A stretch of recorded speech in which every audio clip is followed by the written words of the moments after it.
Hello everyone and welcome. I'm Sophia, writer, musician, and creative, and today we're going to be talking about some free writing resources and whether they work for you and whether they work for me. I've got my tea so that I can spill the tea.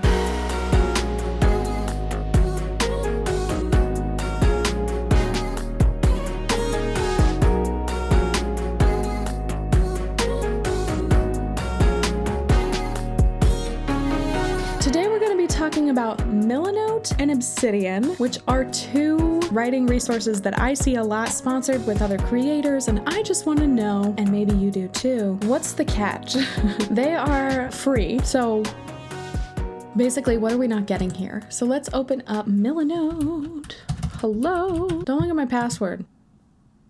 You didn't have to look at my password. First of all, I can't figure out if this company is called Milanote or Milanote, and I've seen most people pronounce it Milanote, and when I Googled it, I couldn't figure it out. So, you know what, Milanote, if you want to tell me how to pronounce your company's name, that'd be great. So, I wanted to show you how I'm using my actual novel and my actual novel notes in these programs so that you can get an idea for the type of writer that you are, how you might use it, and whether it's a good tool for you. If I'm a cool editor later on, I might blur some things, but in general, I think it's helpful to have enough information to see really how this could be used in your creative work. And in order for me to do that, I have to kind of use it for actual creative work. Otherwise, I think it's disingenuous. This is my actual notes from my actual novel that I'm using to show you kind of how I use it. For those of you who are new here or who don't know me from TikTok or other platforms, I'm not a plotter. I don't plot out anything before I write the novel.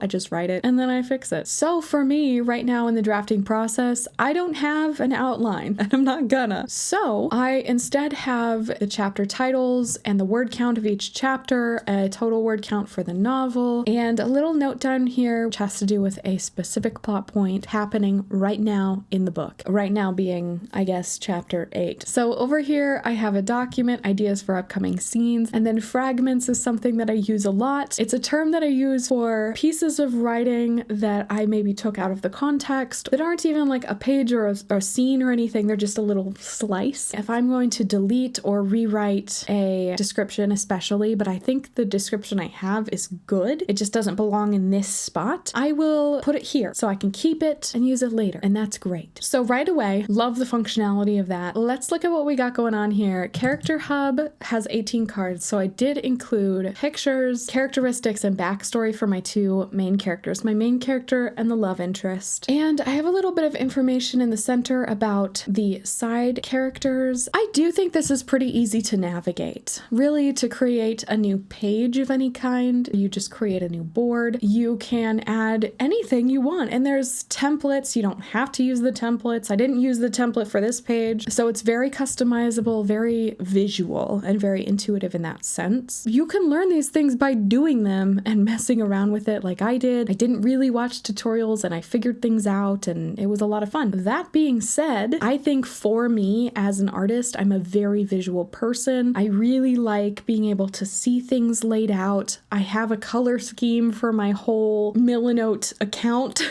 so that everything that happens for this book has these colors because they evoke a certain vibe that's gonna help me feel a cohesive way about my story. I haven't put a lot in here, and like I said, the way that I write kind of determines that. Like the world building cards, I've barely done anything. I'm using it mostly for keeping track of my chapters, how long they are, and also a couple notes here and there that are going to help me finish this draft. Now, what's the catch of Milanote for free? The space. But the space is dealt with interestingly. So I'm going to go up here to settings and you will see I'm on the free plan. It says so right there. I have 100 cards available, and the cards can be anything from, as you can see, a note, a color, a document, an image, a table, whatever it is. So in this column here, the column itself doesn't count as a card, but it does have 4 cards within it. And I can see how how many cards each of these boards has. It's a little weird because, for example, I did a little copy paste experiment and you can have a 200,000 word document. That's like an epic fantasy novel in this document, and it counts as one card. So the size of the card doesn't matter at all. It's just whether or not you have under 100 of them. For a person like me who's very light on the notes right now, I'm not using a lot of cards because I don't have a lot of information in here that I need to access. Yeah, the free plan is great. I've used 44 out of 100. I've used less than half of the cards. I probably won't get up to 100 until I'm on the revisions, or if I do an extensive amount of research or finally bring my research over into Milanote, maybe then I'll get a little bit more up there, or maybe I'll find a way to reduce the cards by deleting the 6 colors I have on each page, or the photos that I have here that kind of just set the vibe. Maybe I'll know the vibe by then. I won't need those colors. There's ways to get around it, but 100 can be really limiting. It's a lot less than maybe you think, especially if you're looking at some of these tools. I'll go into the research page. You can see there's templates for different pages. When you start an empty page, it's like, hey, let's look at a template here. I can go down to writing. This is sick, actually. They have a bunch of templates for writing. They have the 3x structure. They have a character relationship map, a story map, world building, story outline. So this is my research tab. So if we use the research template, you can see how many cards this turns into very quickly. I guess I could count 14, 15 in their template for research, which granted, maybe my research will have less. Probably not though. Likewise, the 3x structure is going to have several cards attached to it. This is a card, this is a card, this is a card. A character profile has a lot of cards. So if you're doing this really in-depth outline and really in-depth planning and plotting and things like that, you're gonna hit 100 really quickly. Maybe it's worth it to upgrade to the paid version. Let's look at that. So as you can see, I'm on the free plan, and to upgrade for unlimited space, however many cards and files you want, is $10 a month billed annually, which is about $120 a year. So if that's something that you're like, yeah, $120 a year, and I get all of this functionality to an unlimited degree, sign me up. And you can do that. I'm not going to do that. I don't have $120 a year to pay for this because realistically, I'm not going to use it to that intensity. Also up here, you might have noticed it says refer a friend, get more space. You get like 20 extra cards of space if you refer a friend, which is cool if you have friends. It's kind of fun because there's a way around it if you're like, I need 101 cards. But I really think you're either going to be okay with the free version or you're going to need the unlimited version. Let's talk about Obsidian. Obsidian, girl, Obsidian makes me feel stupid. It just does. Okay, so I grew up using mostly Mac OS because I did a lot of like audio editing, GarageBand, Logic, all of that stuff. I'm very content with that stuff, but I don't know a lot about coding or even the most basic stuff because Mac doesn't make you learn it. PC users, I think, honestly have an easier time with things like Obsidian because there's an intuitive knowledge that they have that I don't think I do. I have a really close friend who uses this for our D&D campaign. He keeps track of all the notes, all of the things, and it works really, really well for him. And maybe it'll work really, really well for you. There's so much space. Upgrading to the paid version, one of the features that it gives you is that you can link it with every device that you have. But if you already have like a cloud service, like I have iCloud, for example, you can just store the vault on iCloud and access it from any device that can access iCloud. Also, Microsoft has a cloud service like that. So if that's an easy workaround for you, then this might be completely functional, entirely free. This is my version of it that's free. I'm just going to go here and do the default theme so that it looks normal how it would look for everybody, I think. And this is the light theme, but there's also a dark theme of normal. And then as you can see, you can download other themes that do different colors and fonts and fun things like that. I have a couple. Also, the plugins in Obsidian are crazy. There's so many free plugins that you can add that do so many things. My problem is genuinely I haven't found the right plugins for me and for what I do. I'm so sure there's some amount of plugins you could get that turn Obsidian into Milanote. Like, there has to be. There's so many of them. At the same time, I have not found them. They're probably out there. I don't know what they are. So Obsidian to me has been very limited in its use because I just don't have all of the resources to customize it in the way that I would need to in order to make it useful. But let's talk about what it does. Base functionality. Yes, you can do all sorts of plugins. If you were doing a writing challenge like NaNoWriMo, for example, you could create a daily note over here that has the date on it. You could write your words for the day. It would keep track of your words for the day here. I think there's even a plugin that you could do that would like keep track of your word count goals and things like that. There's some really crazy cool functionality. It's not for me because the way that I was using my computer file system is not all that dissimilar from how I use Obsidian. It would be just as easy for me to create a document or a few documents that have this information in them that I store in a folder that's inside a folder.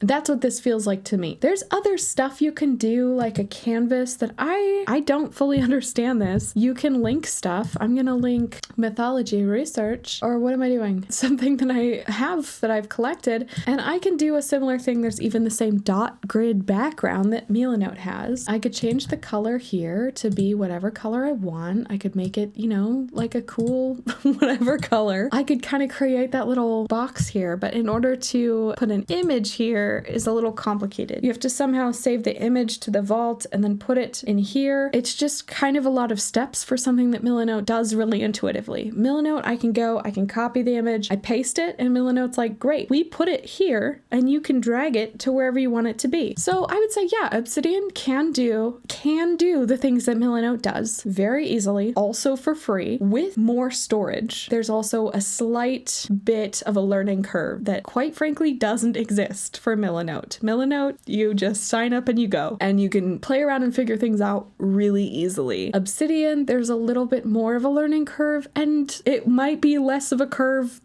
for you than it is for me, and that's fine. You can still do the notes thing. I could still do my question count here, which I think was like 86 or whatever, I don't know. I used my Obsidian a lot during NaNoWriMo and Preptober of 2023, which you can see here. I don't think I was even using the official NaNoWriMo website that year. I forget when we stopped doing that. But anyway, I was doing all of that work in Obsidian, and I was taking my book project like to work on my lunch break, to the bar where I was dating my girlfriend, now fiance. So I would say Obsidian, I do actually highly recommend it. I've had a couple of friends who have very successfully put all of their information into Obsidian, kept track of it. I do really like the daily notes feature. It's a good way to keep track of random information that just pops up that doesn't have to be organized in any way. And also, for me, the way things are linked together, the way things are organized is slightly less useful. It's slightly less visual. I will say Obsidian is really cool because Obsidian is an app on my computer. So while it may not update to my other devices when I don't have internet, I can still access the information generally, which is really helpful. I want to go back to talking about people who have a lot of very planned out, plotted out work and other ways that you might use these productivity trackers. One thing that Obsidian has on Milanote here, there isn't like a separate board that you can make for different projects. This is my board for the book that I'm writing right now. It is also my entire Milanote account. That's where you start to run into the really messy, like, you really just need the unlimited version. If you have more than one project, especially more than one book project or any project that has a lot of information that you need to compile like that, this is probably not for you, if I'm being honest. You're going to get to those 100 cards so quickly. Obsidian, however, I don't think there's a limit. I'm pretty sure they can just get to whatever limit your cloud is, or if it's stored on your computer, your hard drive. If I'm working on more than one project at a time, this is going to blow your mind. You can open another vault. This is a vault for a D&D campaign I ran a while ago that's entirely separate. Everything about it is separate. Somehow I have a different theme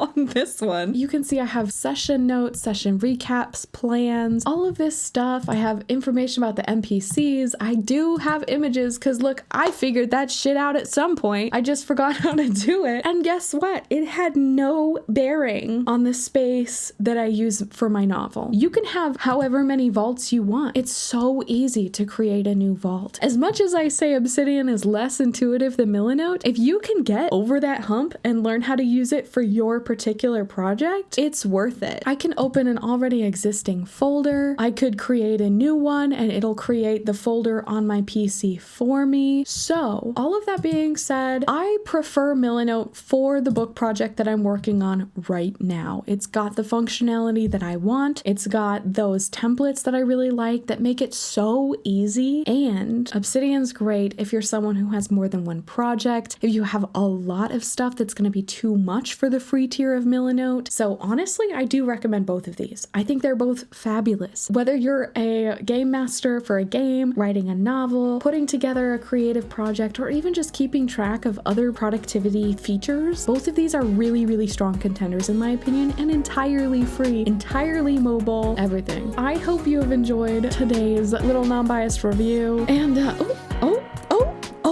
I'm sorry, what was that? I got to release Jellyfish Existence. It is in the world, you guys. On whatever music platform you listen to, this is my Spotify. I'm so excited that I got to release this, and I've already gotten some great feedback from family and friends who have listened to it. Also, coming up in August, we're looking to release my Patreon. If you subscribe to that, we'll give you access to a Discord channel and a bunch of fun things like coming up with example sentences for writing videos or recommending future writing resources and free resources that I review in the future, and how I would use it with an actual creative project so that you can see if it's functionally going to work for you. On top of all of that goodness, thank you so much for watching. It really means a lot for me to be able to make this content, and it means a lot if you want to like, comment, subscribe down below. Get yourself on the train. Thank you so much for watching, you guys, and as always, happy creating!